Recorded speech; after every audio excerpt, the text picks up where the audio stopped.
everybody, and welcome to the 15th episode of my special segment on my channel in 2019, 007, A Bondiful Year.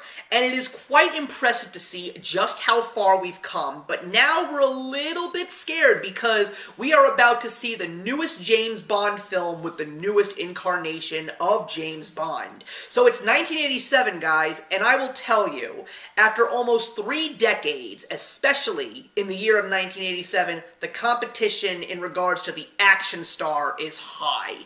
You have Arnold Schwarzenegger gracing the screen in the Terminator film. You have Sylvester Stallone at the height of his popularity continuing to make the Rocky movies. You have a young Bruce Willis who has just given us Die Hard. And right now, the #1 action star is the young and very charismatic Tom Cruise, who has felt the need for speed in the blockbuster Top Gun. So, oh my goodness, where is James Bond going to fit in this grouping? So, we get the newest version of James Bond in Timothy Dalton in the 1987 film The Living Daylights. And I have to say, going into this film, I really didn't know what to think about it because even though I have seen a great many James Bond films in my day, and my father is one of the biggest James Bond fans that I know, he said so much about the other ones except for Timothy Dalton. Maybe it's just because of the fact that he was only in 2 of them in total. But I will say, after seeing The Living Daylights, he is definitely one of the better and most overlooked James Bonds in the franchise history. He pretty much set the stage for what the future James Bond incarnations of Pierce Brosnan and Daniel Craig were going to be later on. For the past couple of films, we have seen a James Bond that was very smooth, very charismatic, charming, and also very funny and even to a certain degree campy.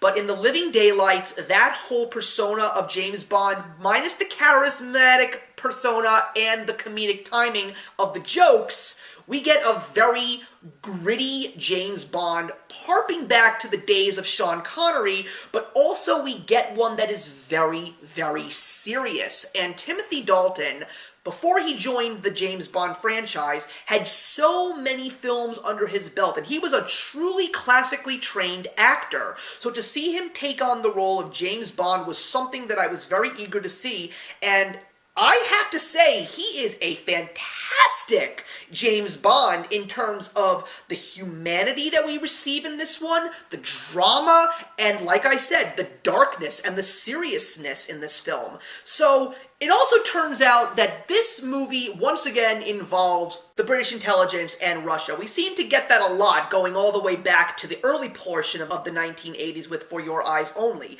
This time around, we find out that British intelligence is trying to rescue a defective Russian general, and they plan on getting him out of Eastern Europe in Czechoslovakia and smuggling him to the western portion of Europe. But it turns out that there's another little monkey wrench in this machine. There is a female assassin who James Bond has been sent to kill because she apparently is trying to kill this defective general named Koskov, who is played by Jaron Crabb. And it turns out that after the mission is fulfilled, James is really questioning his integrity because of the fact that he couldn't assassinate an assassin. Maybe it was just because of the fact that he felt that there might be more to this, or maybe it's just because of the fact that James Bond appreciates a beautiful woman. And Mariam Diabo, who plays that woman, Kara, is definitely very good on the eyes. We also have a couple of additional members of the cast, including John Rhys Davies and Joe Don Baker. And Joe Don Baker pretty much plays the lead villain because it turns out that another big positive part about The Living Daylights is the plot. It is a very complex plot, one that we never really got in a James Bond film up until this point.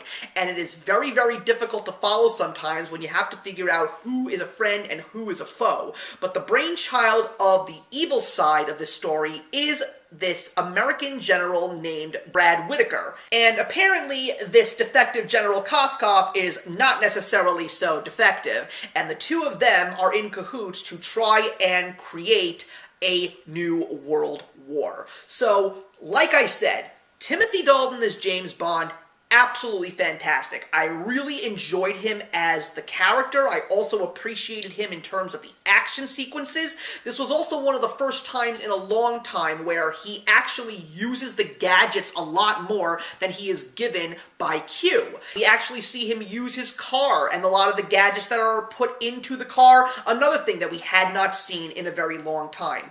Also, the other characters are very good in terms of moving the plot along, as well as the interaction with James Bond. And we also welcome Caroline Bliss to the James Bond family as the new incarnation of Miss Moneypenny. I appreciate the complexity of the story, I appreciated the complexity of the James Bond character, and I really thought that it was a very good watch for a James Bond film, especially considering that while we did get a lot of fun James Bond films in the last couple of years, this one definitely felt like something new and something fresh, and I really did appreciate that. If there is anything negative that I could really say about this movie, it is probably the supporting cast. Timothy Dalton pretty much is the main attraction in this movie, but I really didn't care much for Kara, who is the leading lady, and I also really didn't care much for the villains. I did think that Koskov did have a lot of charisma and a lot of funny moments, and he definitely did bring a lot of character to this role,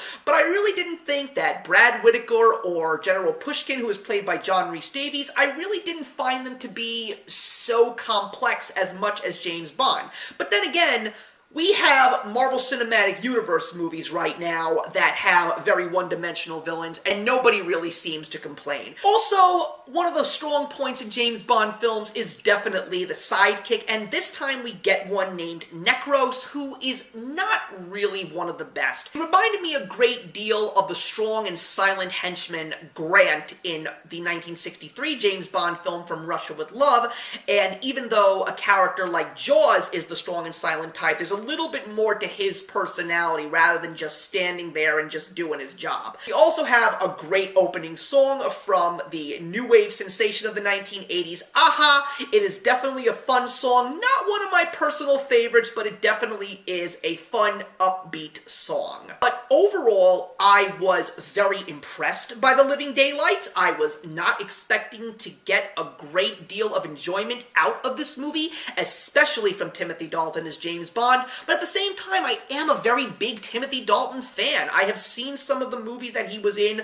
over the past couple of years, whether it was Hot Fuzz, or even his voice as Mr. Pricklepants in Toy Story 3 and 4. It just shows you that he really was a versatile actor, and that was the kind of an actor that we never really saw playing James Bond before. So someone who had a great resume under his belt really showed that he could give us something new and exciting, and it gave me a lot more high hopes as to what the rest of Timothy Dalton's career as James Bond was going to be. Also, this movie does have a little bit of a sad note, and that is the fact that this is the last James Bond film that we would get for a very, very long time that was actually based on an Ian Fleming novel or James Bond short story. We wouldn't get one of those until the 2000s with Casino Royale, which happened to be the first James Bond movie where James Bond is played by Daniel Craig. But there's a whole James Bond series of films with a different actor in between these two. But The Living Daylights is a very